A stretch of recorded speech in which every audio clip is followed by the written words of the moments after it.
Okay, let's get some levels. Are you hearing me loud and or clear? And or clear? Yes. Great. Yes, I am. Well, that is lovely to know. It is, isn't it? Special. It's special. Are you ready?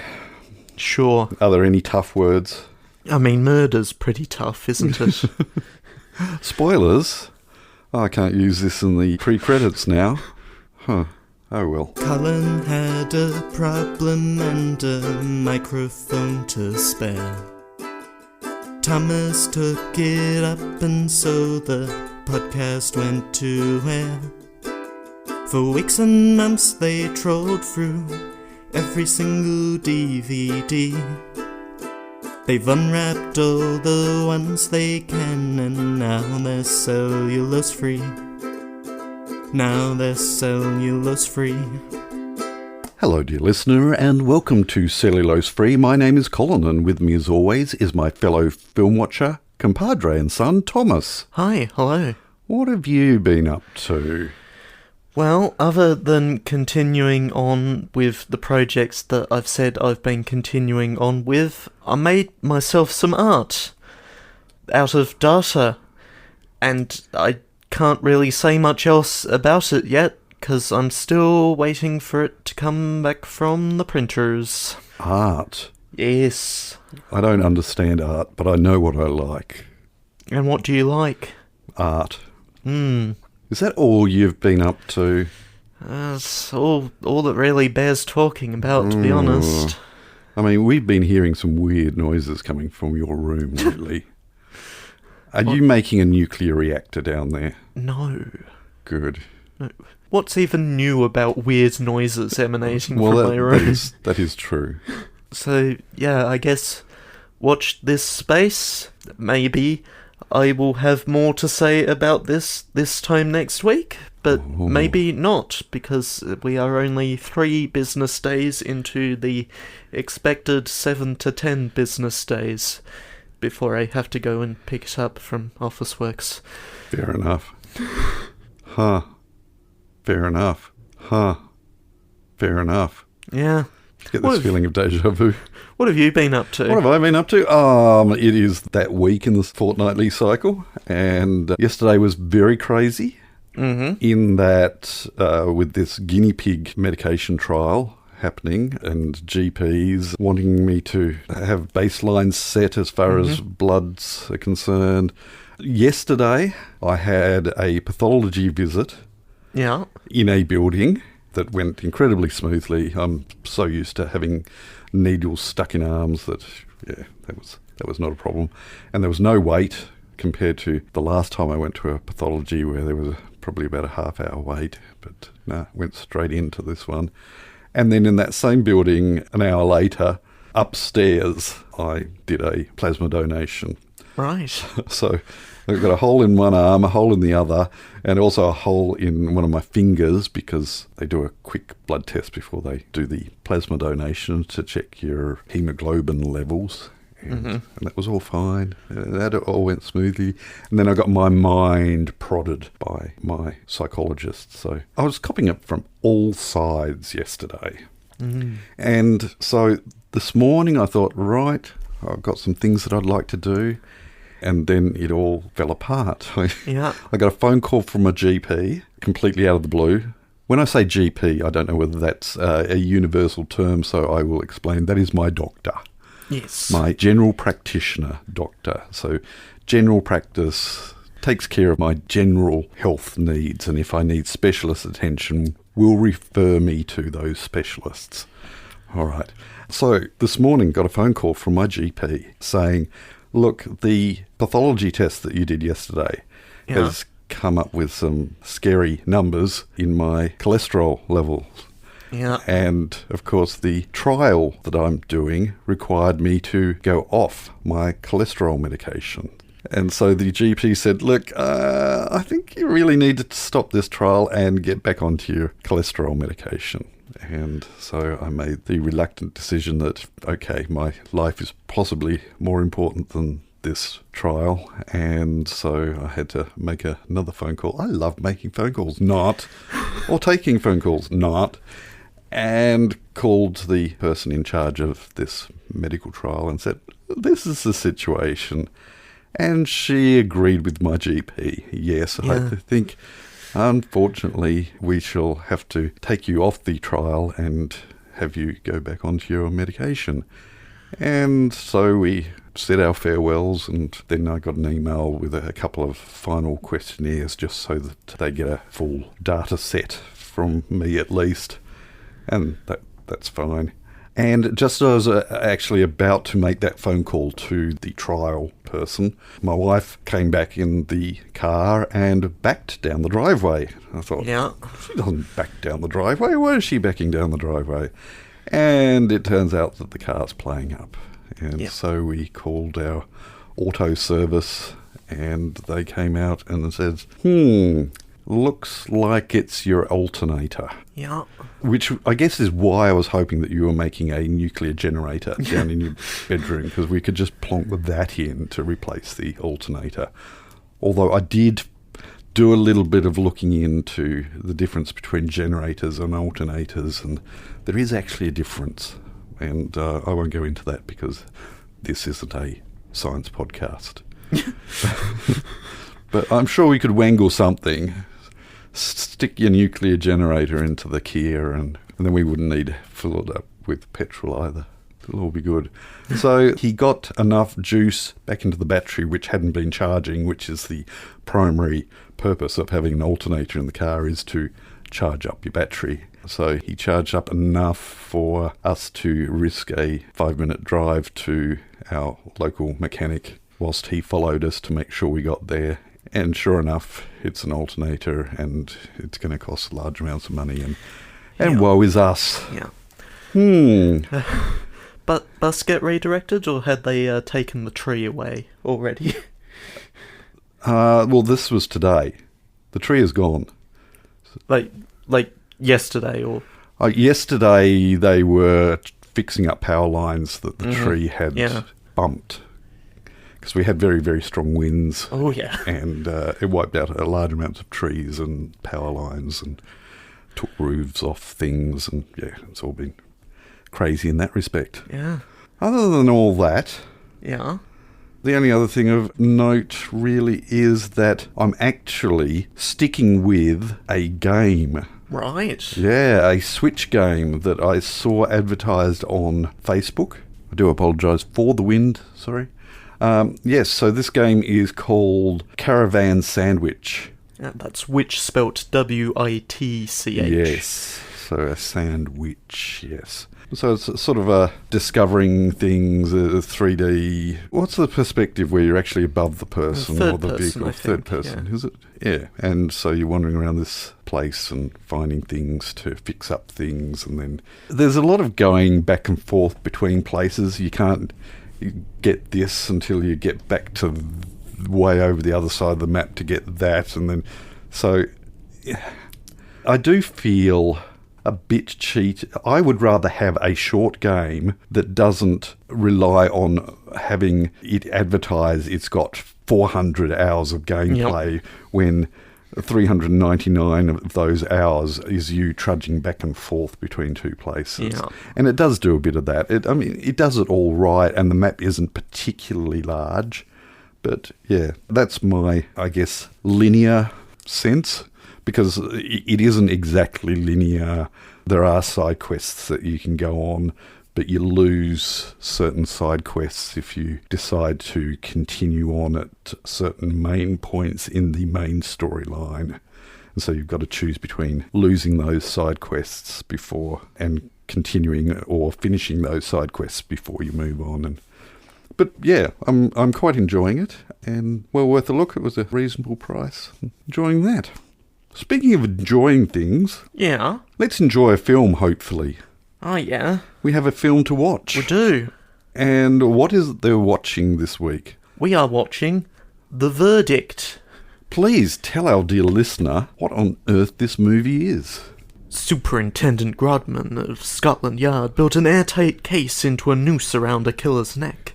Then, too late, evidence exonerates the hanged man. Grodman retires in shame, handing his position to a despised rival. Then a new case, a diabolical locked-room murder, gives Grodman the chance to redeem himself. So, it was made in 1943, I think. I'm saying 46. 46. On the copyright. Sorry, here. you could be entirely right. I was just going from memory, which is quite obviously lacking. It is a film noir film, so it's in black and white, surprisingly. Yeah. I picked up on it from a recommendation from somebody that I follow on Substack, who is a writer. Just did a review of it, and I thought, this sounds interesting, and I said to him, this sounds interesting, and he said, well, if you can get your hands on it, check it out, and let me know. So, we're going to watch it, and we will be able to let him know, and he'll be able to listen to our podcast. and advertise our podcast on his much-followed blog, and fame and success will swiftly follow, and we will be rich beyond our wildest dreams. Is this what we want? What, being rich beyond our wildest dreams? At least enough to pay for this wretched alternator. Yeah. Yeah. And then we can sort of slip off the radar, and 15 minutes of fame should get us enough money for an alternator, shouldn't it? Yeah. Unfortunately, the podcasts we produce are somewhat longer than 15 minutes. Yeah, well, especially if we continue to ramble on like we're doing now. Yeah. I'm the main culprit here, I will confess. Thomas is going to enjoy the wonderful task, seeing as I had to order this DVD from foreign shores. It is still wrapped in its cellulose, so it is not cellulose-free. He's about to make it cellulose-free, though. Oh, that wasn't too bad. That wasn't too bad. Although, this is for Entuos Ferratu. There we go. Okay. He's going to open the case. He's going to make sure that there is a disc, and in fact there is. It's so eager to be played that it has jumped out of the case. He is going to go to the bother of sticking it back in its case so that he can take it back out of its case. He's going to put it into the machine. We're going to watch it, and then we'll come back later and talk about it. So we shall catch you on the flip side. Turn to side B. Which he has seen because it flipped. And, you know, hopefully it hasn't scratched itself in the case. It won't. It's fine, Thomas. Yeah, that looks fine. Yeah. You mongrel.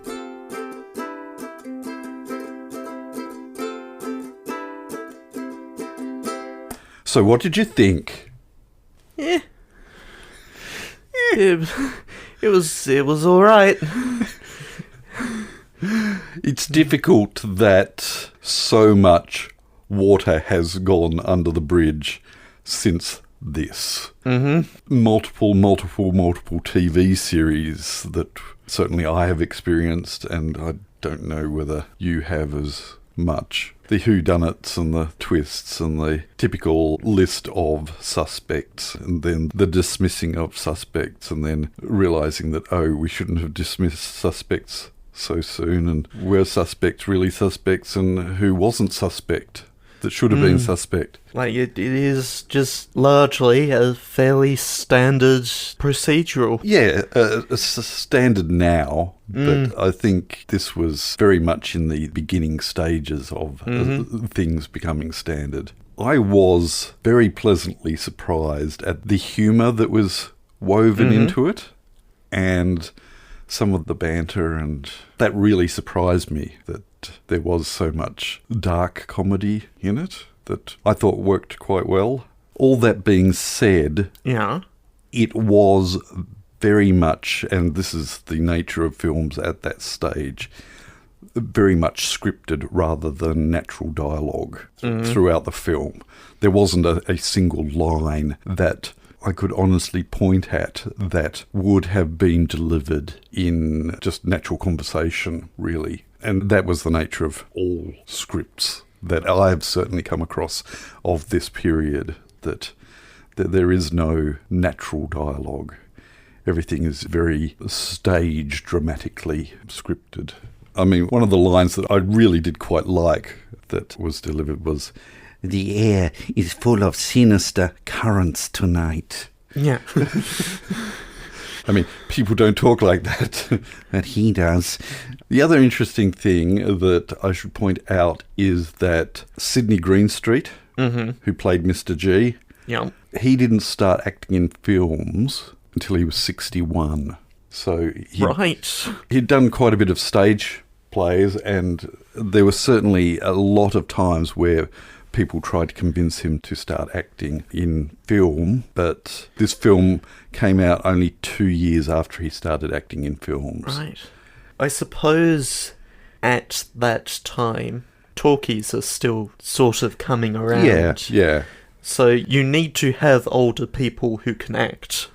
Yes, yeah. Otherwise, you're not covering the full breadth of the human experience. That's right. Certainly if someone in the last 20 years suddenly started acting in films at the age of 61, that would be far more unusual when I think about it. But even so, the story goes that he certainly had plenty of opportunity prior to 61 to get into the talking pictures, but was very reluctant to do so. And then had quite a prolific career, and the number of times that he performed with Peter Lorre, or Peter Lorre, not entirely sure how it's pronounced, as I mentioned last week. So Casablanca and Maltese Falcon, they're both in that. And both very, very much acting in much the same way. Questionable morals, I guess. I mean, Peter Lorre very much plays slightly unpleasant characters. And he did so in this, even though he was on the supposed side of good, I guess. Even though he had a morbid fascination with dead bodies and all things macabre. Loud. We must pause the podcast momentarily whilst Thomas's tablet loads.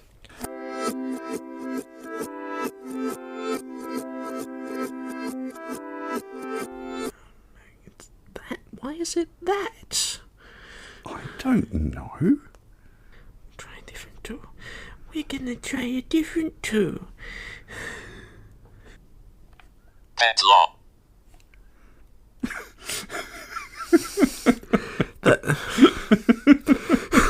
Not Good. not quite what.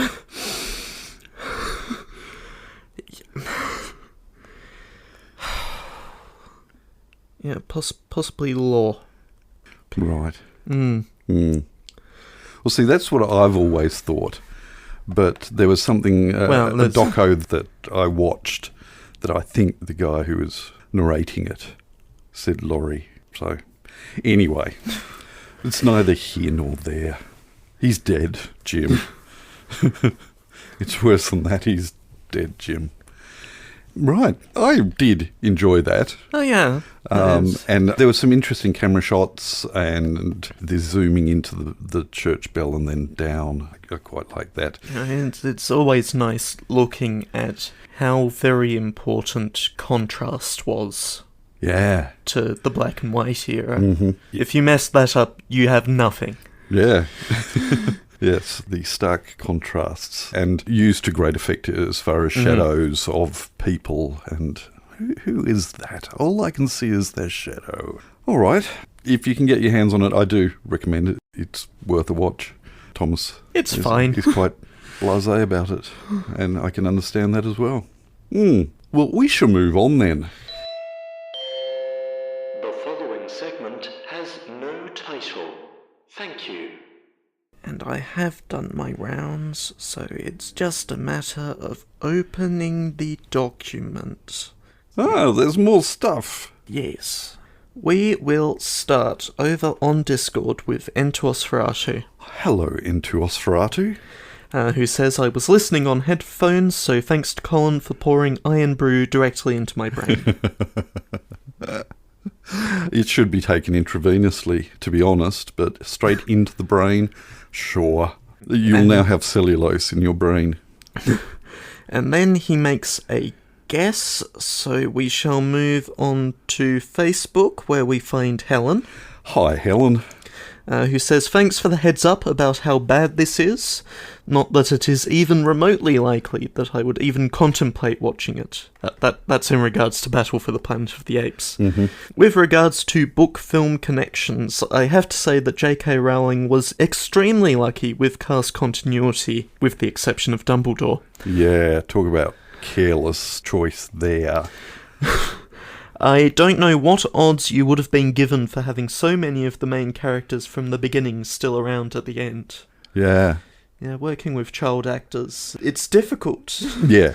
Because they grow. They grow, and certainly some of them did well and truly grow into their roles, and their acting chops were greatly developed, but some others, I think it can be very much the luck of the draw at that age, and some were still only passable actors by the end of the series. And I'm not going to say who. I think the leads developed reasonably. Yeah, they did. Yeah. Yeah. And the rest of this comment, almost half of it, is a guess, so we shall move on to Twitter, where we find M. Hi, M. This is truly the best beverage tasting/drinking ASMR podcast out there.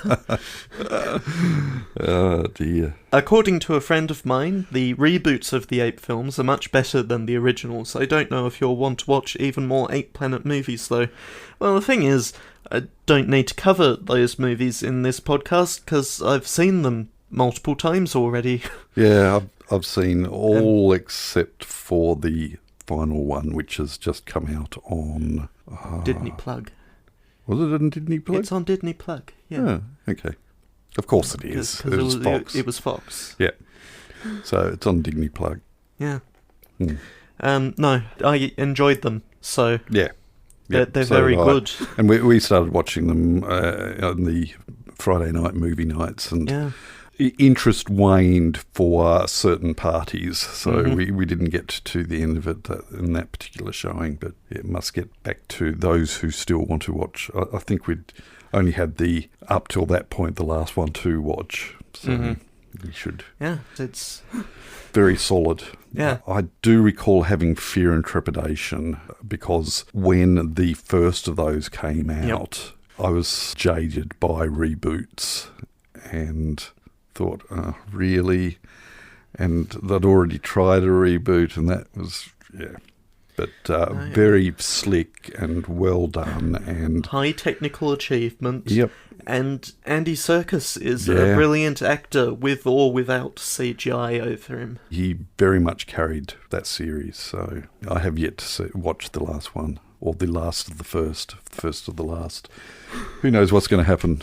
I get the impression they are trying to produce a second trilogy, but the non-Fox producers might be a problem strictly because they are non-Fox. Yeah. And Disney is trying to keep everything as in-house as possible these days, except for effects, which... Well, I mean, for many, many, many, many years, effects have not been in-house. No. You only have to watch the credits and see dozens of effects companies being involved. Who will all have been the lowest bidder. Yeah. It's strange. Yeah. Unrelated to this week's episode, M continues. I'm trying to get my girlfriend into this podcast, and I need some ideas on what episodes to show her. I apologise if this is weird to bring up. It is. It's not necessarily weird to bring up. We're just not going to be much help to you. Yeah, that's the weirdness. I mean, as far as remembering, the number of times I've had to check the list to see whether we've actually did a particular film in the podcast, I am very, very much feeling my age memory-wise. I often forget what film it is that we're supposed to watch in the week that we're watching it. Yeah, I have quite honestly had to listen to the previous episode that I edited just to, on my walk thinking, what are we watching this week? Yeah. So, it's bad. I'm having my guesses pretty strongly as to what we're watching next week, but we will get to that. Recommendations, I don't know. I really don't know. There have been some episodes where I've finished editing and thinking, hey, that was a good episode. I'm proud of that. Yeah. There's been some absolute dross. Yeah. But there have been some episodes that I've been very proud of and thought, I would listen to that. But I can't remember which ones they were. It's a very weird podcast, this, our catch-up podcast, which incidentally features films. Yeah. It's strange. Yeah. Yeah. So if any of our other dear listeners can throw out what their favourite episodes have been, I consider this pulp podcasting. At some point, I thought about doing some sort of best-of compilation, but there's so much of this podcast now, Yeah. and we keep making that problem worse. We do. I remember almost exactly none of it. No. The traditional English takeaway meal of fish and chips. Yep. Which, us being a member of the British Empire, ex-member, have also taken on fish and chips as a staple takeaway meal, used to be wrapped up in newspaper. Because once newspapers are day old, it's not worth anything. But it was of value then to read and do the crosswords in and what have you. But then the day moves on to the next day and there's new news and everyone's forgotten what was in yesterday's paper other than fish and chips. And I confess I think of this podcast as fish and chip wrapper. Nowadays you get slightly better quality unprinted paper. Yes. But only slightly Only better slightly. quality. Yeah. It was because everyone kept on passing on these rumours that the ink would run into your fish and chips and poison you, completely forgetting about the high saturated fats and salts and what have you that is going to kill you far more quickly. Anyway, so if any of our dear listeners do have any suggestions as to which episodes that they actually considered champagne podcasting, then please. Or any other sort of contributions. Yeah. Or film suggestions. Film suggestions. Or guesses for the file name. Which, What's that about? Speaking of, we have 3 different guesses this week. We do, now that I know that there was a third one. Well, I only checked earlier today, so... I don't know. I do a refresh every morning, midday, and every evening in the hopes that... Not sure what you're doing refreshing it at midday. I'm not up yet. I know these things. You know, here I was just completely putting down our podcast and calling it Fish and Chip Wrapper. And yet, I hope people listen to us. Yeah. It is weird sometimes looking at the analytics. And it's like, really, that episode did well. And that episode didn't?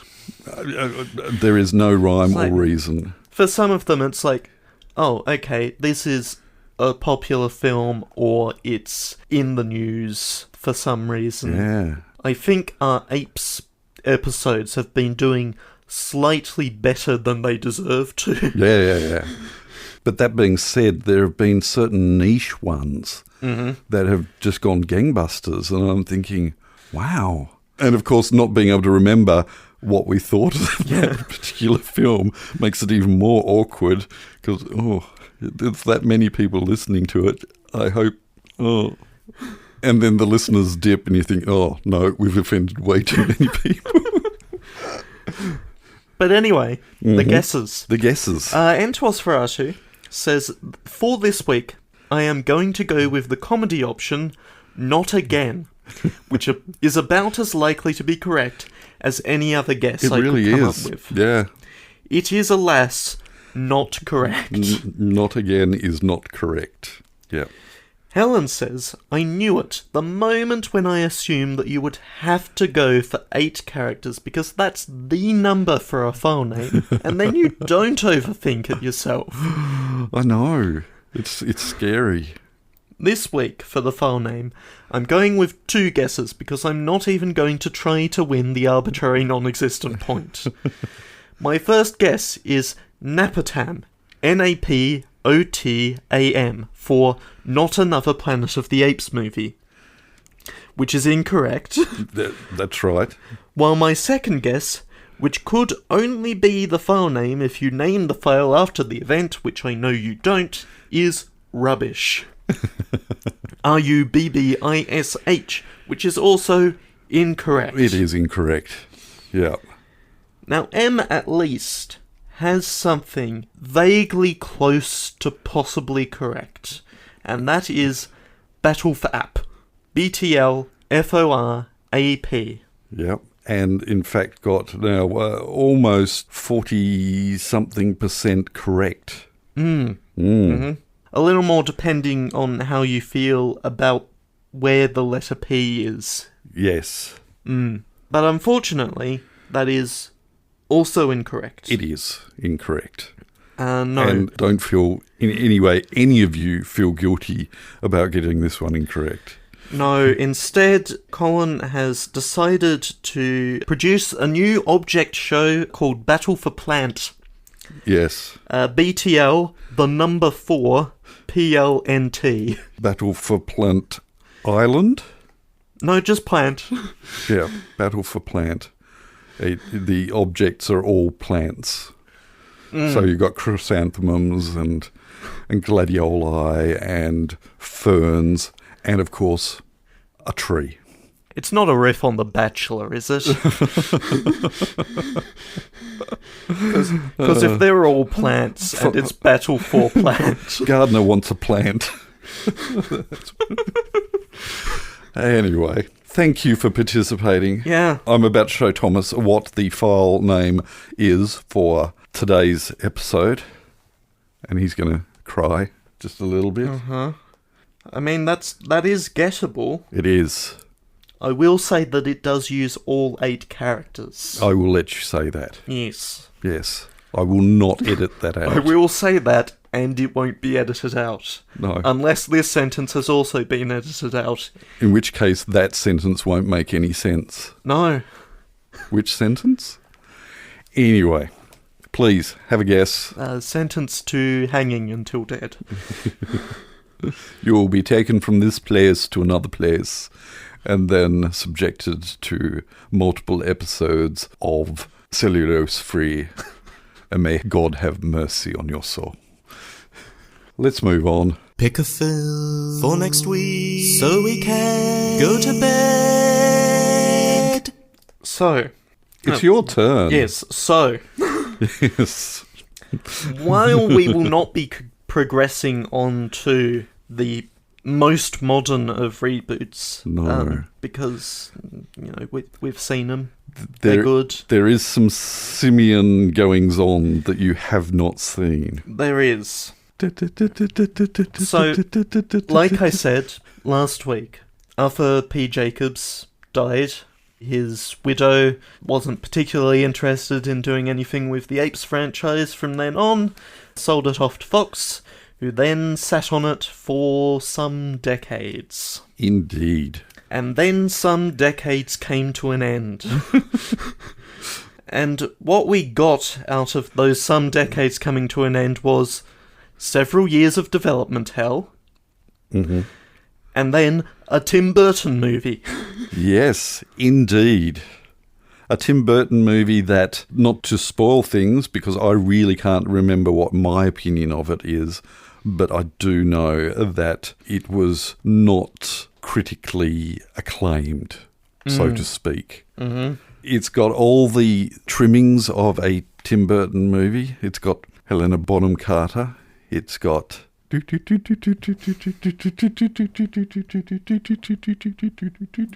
got Danny Elfman. It does. And apparently our physical copy of it, which we probably won't drag out because it's on Probably Disney not. Plug, and Yeah. we just have a DVD, so let's at least wring some quality out. The DVD has audio commentaries by Tim Burton and Danny Elfman, and commentaries implies to me separate commentaries. Right. Yeah. Yes. Okay. That is kind of weird. They didn't It is get very together. weird that you would have a composer do a full Yeah. commentary. Huh. But we won't hear either of those commentaries. No. This is the 2001 Planet of the Apes. It is, and it does not star Johnny Depp. No, it doesn't. Would you please tell our dear listener what the Tim Burton 2001 Planet of the Apes we know what it covers, surely. Well... Surprise us, Thomas. In the year 2029, interstellar reconnaissance missions are relegated to chimpanzee pilots from the space station Oberon in deep space. On one such mission, a chimp loses communication and vanishes from the radar. Fearless astronaut Leo Davidson launches a rescue mission and, following a malfunction, lands on a jungle-like planet not unlike the Earth. To Leo's astonishment, English-speaking apes and primitive humans inhabit the planet. Following his capture by the apes and subsequent escape, Leo assembles a small band of defiant humans and empathetic apes in an attempt to re-establish contact with Oberon, but his focus changes following an unexpected discovery. Armed with this new information, Leo leads a rebellion against an overpowering ape force that will result in freedom or complete annihilation. Complete annihilation. That's what we're watching next week. Tim Burton's Planet of the Apes. We hope that you can join us. But until then, we'll catch you next time. Bye. You have been listening to Cellulose Free. Your hosts were Colin, who produces and edits the show, and Thomas, who makes the artwork and music. Cellulose Free is recorded in the Deranged Cat Studios in scenic Tasmania, Australia. We keep track of our extensive physical media collection through My Movies, which we highly recommend. You can find links to that, as well as other places you can find us in the show notes. Cellulose Free is a Hi Hello production.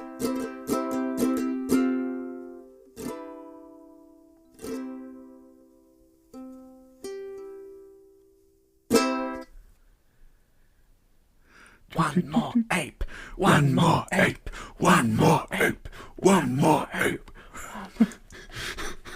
You dag. Oh dear. Leo assembles a small band of defiant humans and empathetic apes Leo assembles a small band of defiant humans and empathetic apes in a long paragraph. Long paragraph. Can you read the whole paragraph again? No. Oh. Well, see, editing this is going to be a nightmare. 1, 2, 1, 2. 1, 2, 3, 4, 5, 6, 7, 8, 9. Marvellous. 9. 9, 19. 1, 2, 3, 4, 5, 6, 7, 8, 9, 10, 11, 12. Ba-da-ba-ba. Which probably wouldn't mean much to you. That is the reference. Oh, was it? Yes. Oh. So it would mean something to you. Yes. 12. Boing, boing, boing. Okay. 12. 12. Now, do you remember that from childhood, or is it far more recent? It's at least somewhat from childhood. Right, okay. Fair enough. Anyway, are you ready? Good.